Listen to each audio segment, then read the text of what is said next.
How to fix Telegram app not working.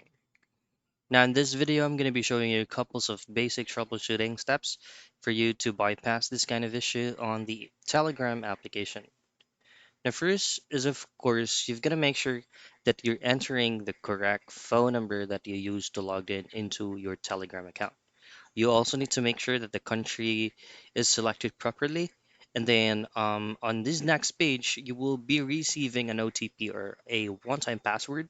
Now, if you're not receiving an SMS from that, all you have to do is just to close your Telegram app first, and then just simply tap and hold on the Telegram application, and then go into this I logo here that will redirect you into app info. Now, from here, scroll down and choose on storage.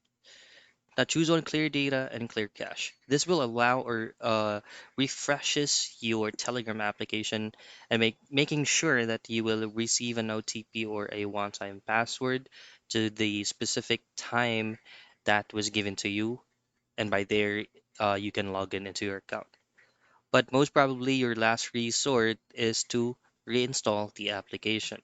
Going into the Google Play Store or wherever you download apps into your mobile device, and this is where you can uninstall it.